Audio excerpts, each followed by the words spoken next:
नमस्कार। आपका स्वागत है हमारे YouTube चैनल बायो गुरु पर। आज का हमारा टॉपिक है कुपोषण यानी कि मेल न्यूट्रिशन, जो कि क्लास 12 का चैप्टर नंबर 22 का पार्ट 10 है, यानी कि लास्ट पार्ट है इस चैप्टर का हमारा कुपोषण। तो कुपोषण के बारे में जानते हैं। यदि इससे पहले आपने हमारे YouTube चैनल बायो गुरु को सब्सक्राइब नहीं किया है तो चैनल को सब्सक्राइब करें, वीडियो को लाइक और शेयर जरूर करें। तो चलिए स्टार्ट करते हैं। कुपोषण, ये जो वर्ड है कुपोषण, ये दो शब्दों से मिलकर बना है। कु प्लस पोषण। कु मीन्स क्या होता है? बुरा, यानी कि कुपोषण से तात्पर्य है उस दोषपूर्ण भोजन से, बुरा या फिर दोषपूर्ण भोजन।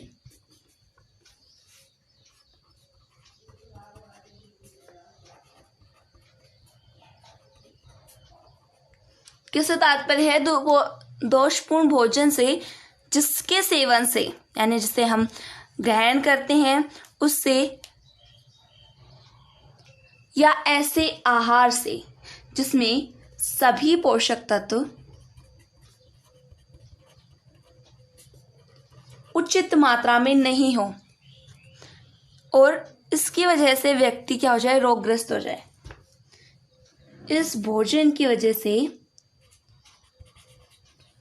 व्यक्ति रोगग्रस्त हो जाए, कुपोषण कहलाता है। यानी मेल न्यूट्रिशन क्या कहलाएगा?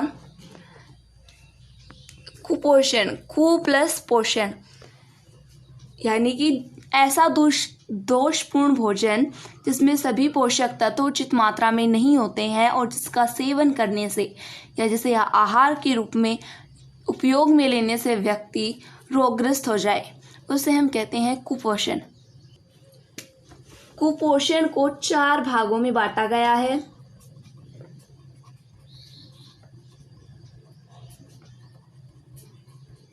चार भाग कौन से हैं? फर्स्ट आता है अल्प पोषण,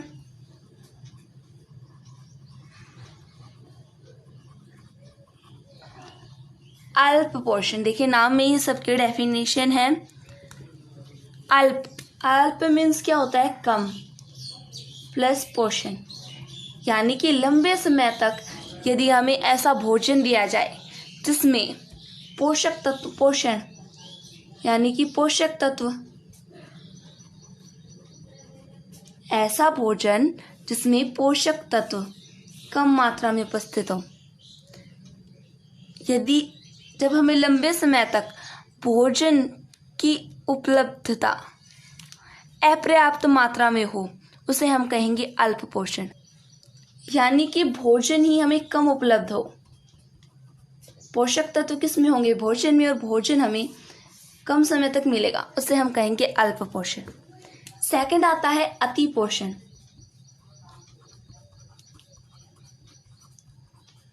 अति पोषण में क्या होगा? अति पोषण यानी कि लंबे समय से अधिक मात्रा में या फिर ज़्यादा टाइम से अधिक मात्रा में यदि हमें भोजन मिलता रहे,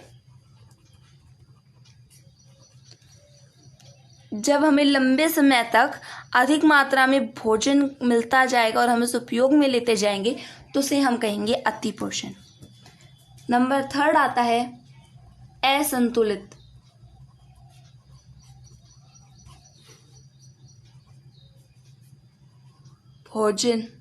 पोषण। असंतुलित पोषण किसे कहेंगे? असंतुलित यानी कि इनबैलेंस्ड। ये क्या होता है? इसमें ऐसे आहार आएंगे जिनमें कुछ पोषक तत्व तो ज़्यादा होंगे और कुछ पोषक तत्व बिल्कुल कम होंगे, बहुत लो होंगे, और कुछ ज़्यादा ही हाई हो जाएंगे। तो जो ये भोजन होगा ये इनबैलेंस्ड होगा, यानी असंतुलित होगा। इसमें उचित मात्रा में पोषक तत्व नहीं है, क्योंकि कुछ ज़्यादा मात्रा में है तो कुछ कम मात्रा में, तो इसे हम कहेंगे असंतुलित पोषण। नंबर 4 आता है विशिष्ट न्यूनता।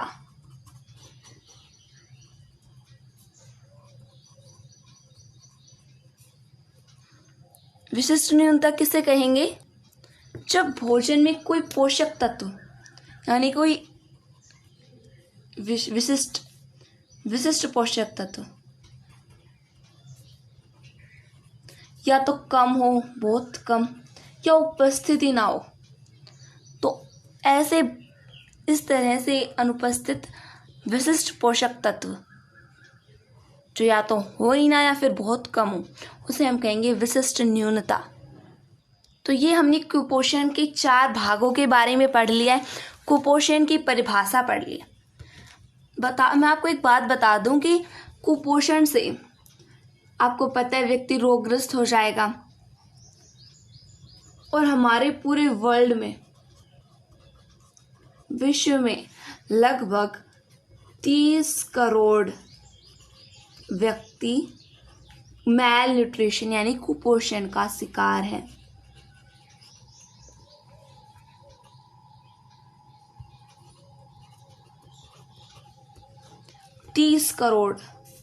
पूरे विश्व में 30 करोड़ व्यक्ति कुपोषण का शिकार है।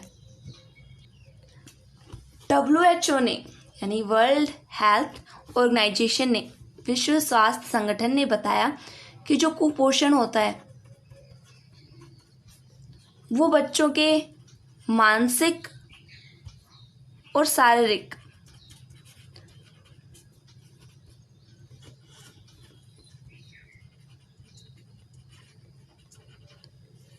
व मानसिक विकास को नहीं होने देता। इन्होंने कुपोषण से संबंधित 5 प्रमुख रोगों की पहचान की। मैं आपको नाम बता देती हूँ और वो किसके कारण होते हैं वो बता दूंगी। इनके बारे में हम आगे विस्तार से पढ़ेंगे इसी वीडियो में।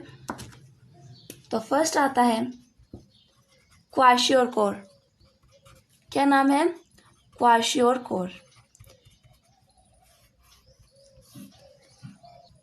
ये रोग प्रोटीन की कमी से होता है। यहां मैं कमी लिखूंगी, किसकी कमी से ये रोग होता है? प्रोटीन की कमी से। सेकंड आता है मैरिस्मस।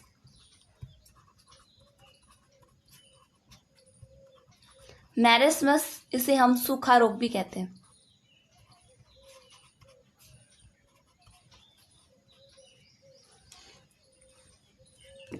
सूखा रोग प्रोटीन व कैलोरी दोनों की कमी के कारण होता है। थर्ड आता है जीरोफ्थेल्मिया। क्या नाम है? जीरोफ्थेल्मिया, जो कि विटामिन ए की कमी के कारण होता है। विटामिन ए की कमी से एक रोग भी और होता है जिसका नाम है रतौंधी, नाइट ब्लाइंडनेस। नंबर 4 आता है रक्ताल्पता। रक्ताल्पता जिसे हम कहते हैं एनीमिया। इंग्लिश में रक्ताल्पता को क्या कहते हैं? एनीमिया। और रक्त की कमी आ जाए उसे हम कहते हैं रक्ताल्पता, जो कि आयरन Fe जिसे हम लोह कहते हैं, लोह तत्व की कमी के कारण होता है। नंबर 5 आता है गलगंड। गलगंड क्या होता है? यानी कि गोइटर जो कि आयोडीन तत्व की कमी से होता है।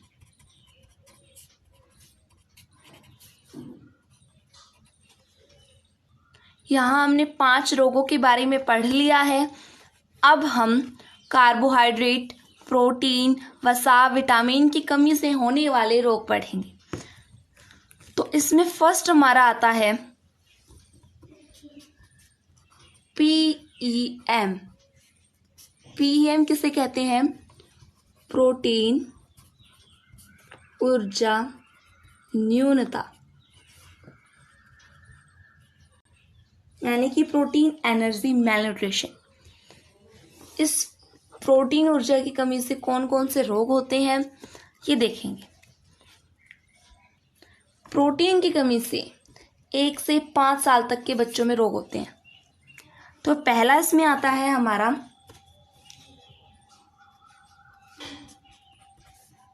क्वाशियोरकोर।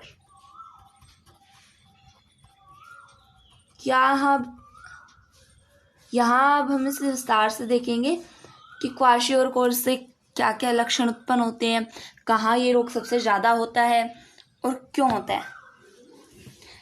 जो क्वाशियोर रोग है ये अफ्रीका देशों में ज़्यादा होता है। अफ्रीकी देशों में ज़्यादा क्यों होता है? क्योंकि वहाँ के जो माताएं होती हैं वो जल्दी ही बच्चों को स्तनपान कराना छोड़ देती है, जिससे बच्चों में यानी कि शिशुओं में क्या हो जाएगी? प्रोटीन की कमी हो जाएगी। यानी कि जो माता का दूध होता है, स्तनपान जिसे कहते हैं, उसमें प्रोटीन होता है और कुछ अन्य पोषक तत्व भी होते हैं। तो शिशु को प्रोटीन नहीं मिलेगा और प्रोटीन की न्यूनता वाला आहार दिया जाएगा। इस कारण से ये रोग हो जाता है शिशुओं में। कौन सा रोग? क्वाशियोरकोर। अफ्रीकी देशों में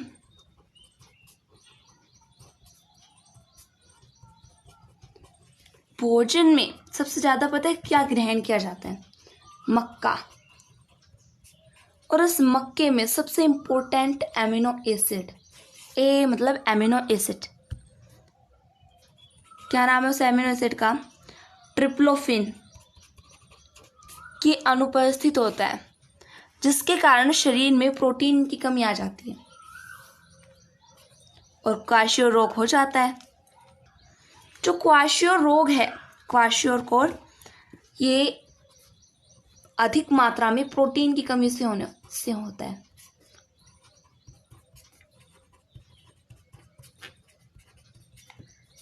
किसके कारण होता है? प्रोटीन की कमी के कारण होता है। इस रोग के कुछ लक्षण हैं, वो अब हम देखेंगे। किस रोग का हमें पता कैसे चलेगा? तो फर्स्ट आता है इसमें,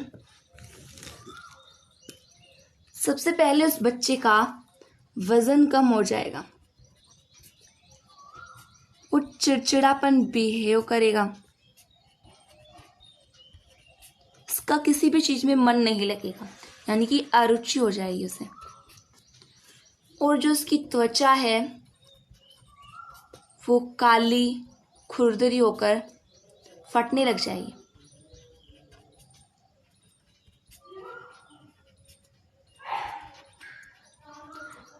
शरीर सूजने लग जाएगा, शरीर में सूजन हो जाएगा और जो उनका बच्चों का पेट होता है वो आगे की ओर निकल जाएगा।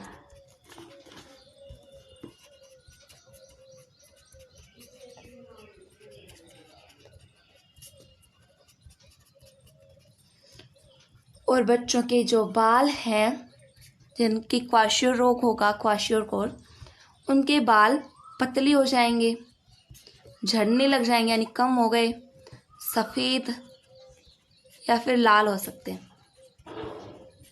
ये है क्वाशियोर रोग के लक्षण।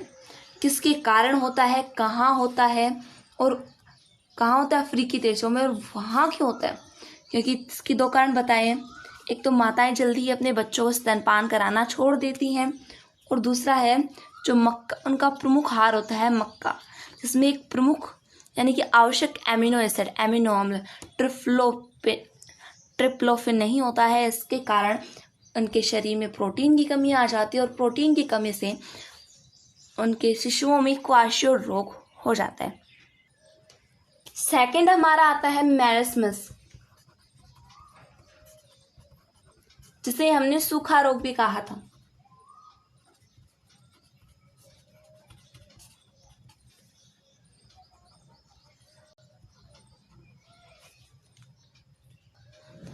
जो मैरस्मस यानी कि जो सूखा रोग है, ये 1 वर्ष से कम आयु के बच्चों में होता है।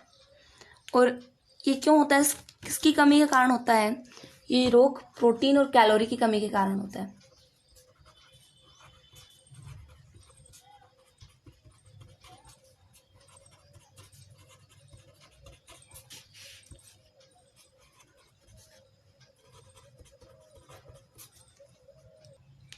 इस रोग से होने वाले लक्षण कौन कौन से हैं? लक्षण देखते हैं अब हम। पहला आता है, देखिए इसमें नाम से पता चल रहा है मैरस्मस, इसे हम सूखा रोग भी कहते हैं। यानी कि इसमें जो शिशु है वो बहुत ज़्यादा दुबला पतला हो जाता है, उसे हम कहते हैं शिशु रोग। तो पहला आएगा इसमें वजन कम हो जाता है। दूसरा आएगा उनका जो चेहरा होगा वो मुरझाया हुआ, सूखा, झुर्रीदार चेहरा हो जाता है।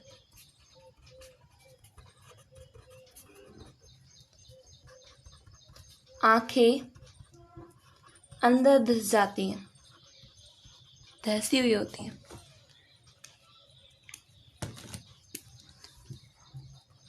पेशियां पतली हो जाएंगी।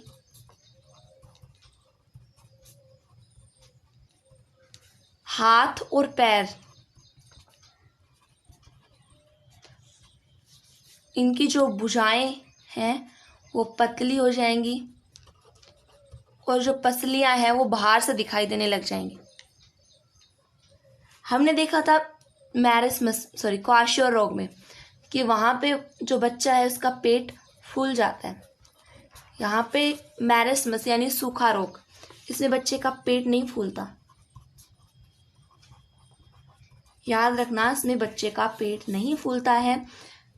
इससे बच्चे का पेट नहीं फूलता और ना ही बालों पर कोई इफेक्ट पड़ता है। ये 2 हमने देख लिए, मैरस्मस और सूखा रोग। सूखा रोग मतलब बच्चा दुबला पतला हो जाएगा। अब इन दोनों का उपचार देख लेते हैं। दोनों का सेम उपचार है क्योंकि ये प्रोटीन की कमी से होने वाले रोग हैं। हमने देखा था PEM, तो उसका दोनों का उपचार भी सेम होगा। इनका उपचार है प्रोटीन युक्त भोजन या फिर आहार,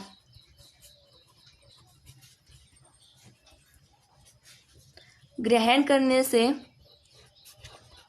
ये इस प्रकार के घातक रोग नहीं हो सकते। PEM से एक रोग और होता है जिसका नाम है मोटापा। इस मोटापा कैसे होता है ये देखेंगे अब हम। विकसित देश जैसे कि अमेरिका, इसमें सबसे ज़्यादा लोग मोटापे के शिकार रहते हैं।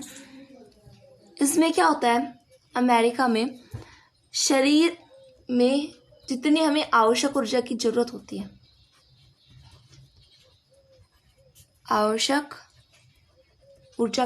होती है, उससे ज़्यादा भोजन ग्रहण कर लिया जाता है और यह रोग उत्पन्न हो जाता है। ज़्यादा ऊर्जा ग्रहण की तो मोटापा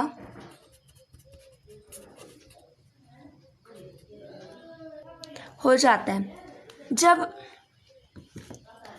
शरीर का वजन, मोटापा किसे कहेंगे, जब हमारे शरीर का वजन सामान्य वजन से 20% अधिक हो जाता है, उस स्थिति को हम मोटापा कहते हैं। मोटे लोगों में भी अनेक प्रकार के रोग होते हैं, जैसे कि हृदय संबंधी रोग, उच्च रक्तचाप यानी हाई ब्लड प्रेशर, और शुगर भी उनमें ज़्यादा देखने को मिलती है। इन रोगों की संभावना रहती है मोटे लोगों में। ये हमने देख लिया है प्रोटीन ऊर्जा न्यूनता। अब सेकंड हमारा आता है खनिज न्यूनता रोग। वो था प्रोटीन ऊर्जा न्यूनता रोग, ये है खनिज न्यूनता रोग। इसमें खनिज तत्वों की कमी होती है और खनिज तत्वों की कमी से होने वाले रोग को हम कहते हैं खनिज न्यूनता रोग। जैसे कैल्शियम की कमी से अस्थि छिद्रता रोग हो जाता है। ये किसका उदाहरण था? यहीं खत्म होता है हमारा खनिज न्यूनता रोग। हमारे सिलेबस में इतना ही दिया हुआ था। नेक्स्ट आता है विटामिन न्यूनता रोग। इसमें विटामिन की कमी से होने वाले रोग, कौन से विटामिन से कौन सा रोग उत्पन्न होता है ये इसमें देखेंगे। विटामिन को घुलनशीलता के आधार पर दो भागों में बांटे हैं। तो फर्स्ट है इसमें हमारा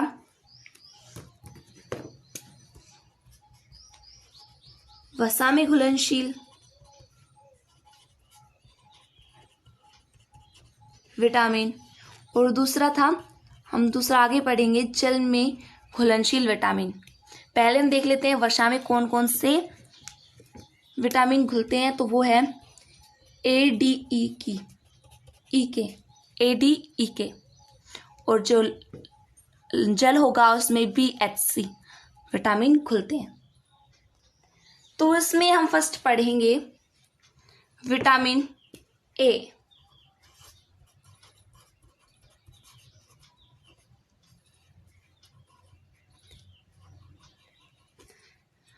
विटामिन A का नाम है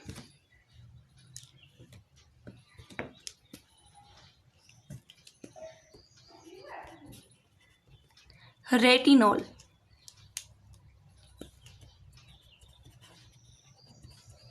क्या नाम है? रेटिनॉल। विटामिन A हमें किससे प्राप्त होता है? क्या खाने से प्राप्त होगा? तो यहाँ होंगे खाद्य स्रोत। खाद्य स्रोत जैसे कि हरी सब्जियां, गाजर, टमाटर, यकृत, पित्तक दूध।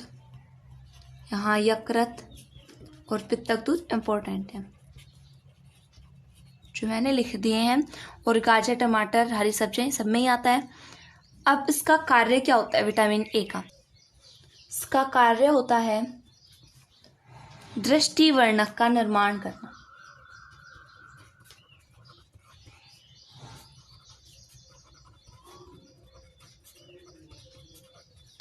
और अगर हमारे शरीर में विटामिन A की कमी हो जाएगी, यानी कि न्यूनता हो जाएगी, तो उससे कौन सा रोग होगा? आपको एक रोग आगे बताया था जिसका नाम था जीरोफ्थेल्मिया।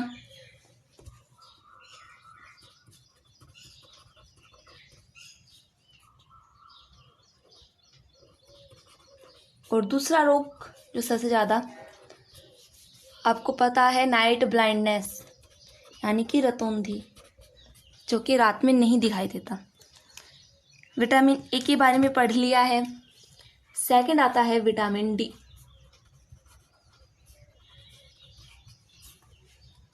विटामिन D का नाम है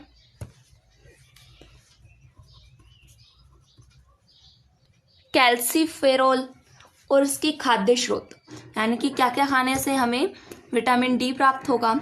तो वो है मछली के यकृत से, यकृत जिसे हम लीवर कहते हैं, मछली के यकृत का तेल, दूध व प्रकाश की उपस्थिति में त्वचा द्वारा संश्लेषित किया जाता है। आपको पता है विटामिन D प्रकाश से मिलता है, और इसका कार्य होता है कैल्शियम आयन का संश्लेषण करना और अस्थि का निर्माण करना। मैं दूसरे पेन से लिख देती हूँ।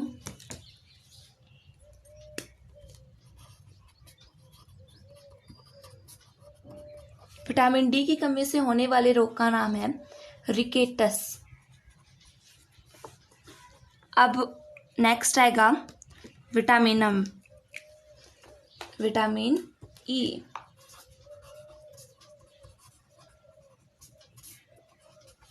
इसका नाम टोकोफेरोल है, और ये हमें हरी पत्तियों से, गेहूं के अंकुर का तेल, यकृत और दूध से हमें विटामिन E प्राप्त होता है इसकी कमी से। बांझपन या फिर अंग घाट रोग उत्पन्न होते हैं। अब हमारा वसा में घुलनशील का लास्ट बचा है विटामिन के। इसका नाम होता है निफ्थाक्विनोन और ये हमें हरी सब्जियों से, हरी पत्तियों से और आंत्र जीवाणु के द्वारा संश्लेषित होता है।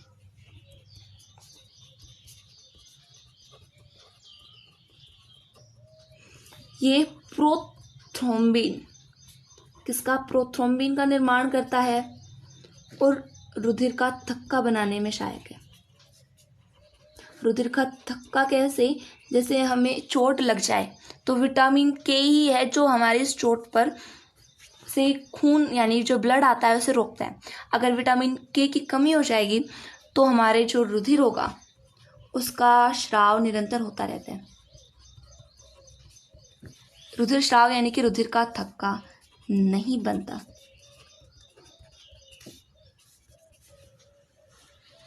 यहां तक हमने देख लिए वसा में घुलनशील विटामिन। अब हम देखेंगे जल में घुलनशील।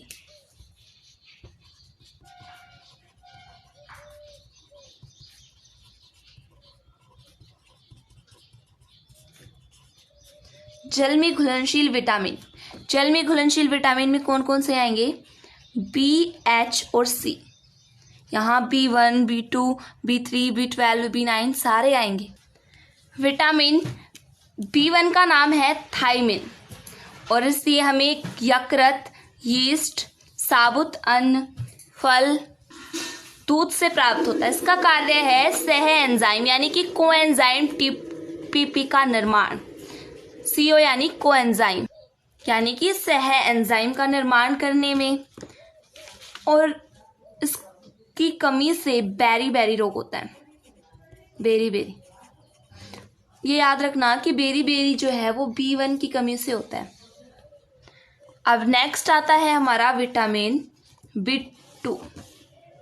इसका रासायनिक नाम है राइबोफ्लेविन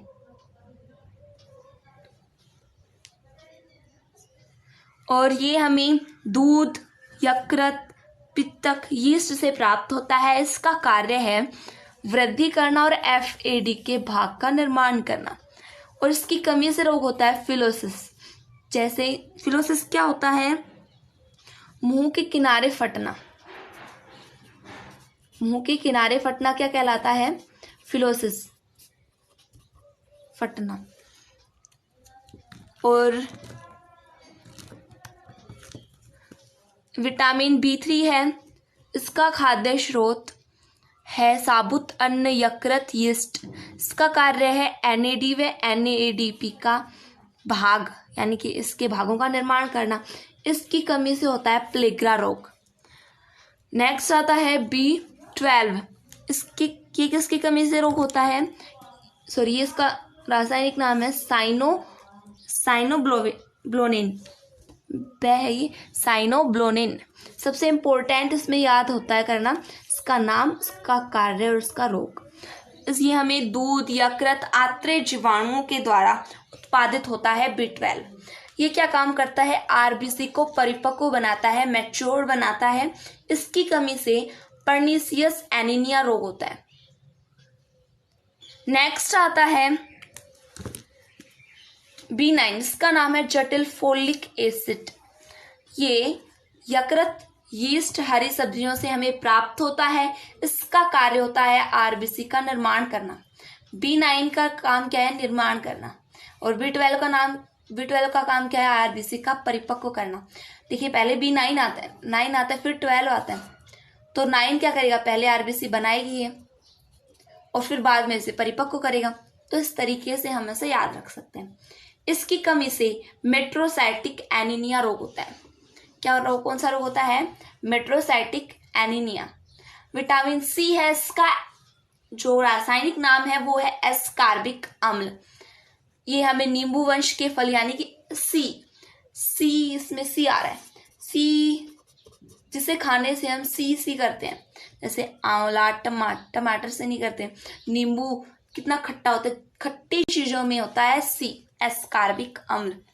नींबू वंश के फल होते हैं, नींबू वंश की जैसे संतरा और पहाड़ी नींबू, इनमें विटामिन सी पाया जाता है। आंवला और टमाटर, सबसे ज़्यादा विटामिन सी आंवला में पाया जाता है। इसका कार्य होता है कोलेजन तंतुओं का निर्माण करना और एंटीऑक्सीडेंट का निर्माण करना। इसकी कमी से रोग होता है स्कर्वी। स्कर्वी क्या होता है? स्कर्वी से